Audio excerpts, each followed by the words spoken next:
Soyez les bienvenus dans cette nouvelle édition du passé, en date du 15 mai.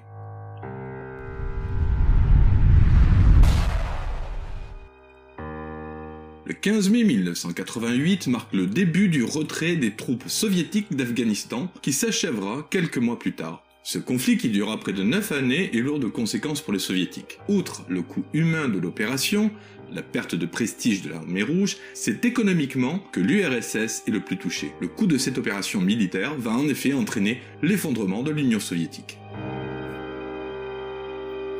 Pourtant, tout avait bien commencé en cette fin de mois de décembre 1979, lorsque Brejnev envoie un corps expéditionnaire à Kaboul, la capitale du pays. L'opération Storm 333 renverse le président Amin, qui sera exécuté par le Spetsnaz pour le remplacer par Babrak Karmal. Ils prennent également le contrôle des principales villes du pays.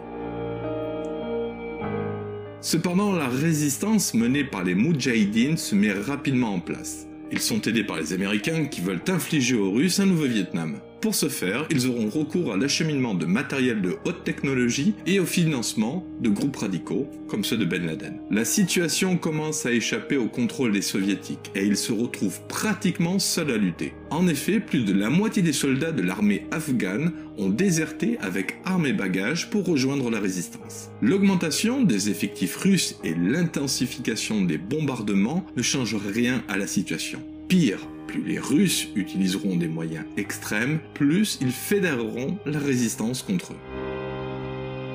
En 1986, c'est 80% du territoire afghan qui échappe au contrôle des soviétiques. De plus, depuis que les Moudjahidines ont reçu des Américains des armes Sol-Air Stingers, l'armée rouge n'a plus la maîtrise du ciel. Face à cette situation, Gorbatchev ne voit qu'une seule solution, le retrait qui sera effectif le 15 mai 1988. Pour autant, les combats continuent en Afghanistan, entre guerre civile, mainmise des talibans sur le pays et intervention américaine.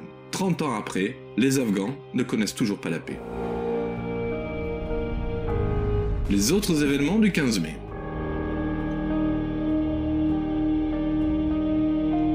Naissance le 15 mai 1965 du footballeur brésilien Rai. Ce joueur est indissociable des années de succès du Paris Saint-Germain dans les années 90. Avec son club, il gagnera une Coupe d'Europe et plusieurs titres nationaux. De plus, Rai fera partie de l'effectif du Brésil qui gagnera la Coupe du Monde en 1994.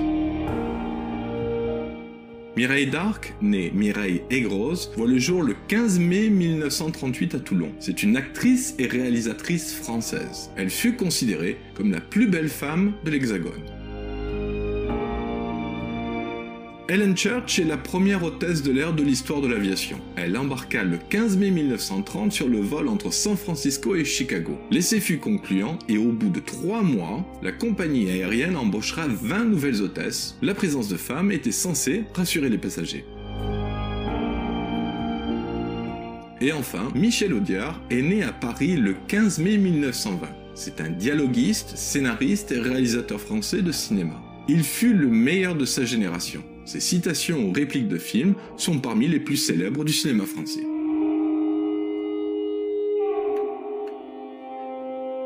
Une petite dédicace à Gisèle, Souma, Martine et Diane, qu'elles se reconnaîtront.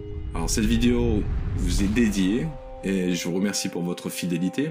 Je remercie également toutes les personnes qui partagent ces vidéos, mettent des likes ou des commentaires, j'apprécie énormément. Et permettez-moi de vous souhaiter à toutes et à toutes une merveilleuse journée.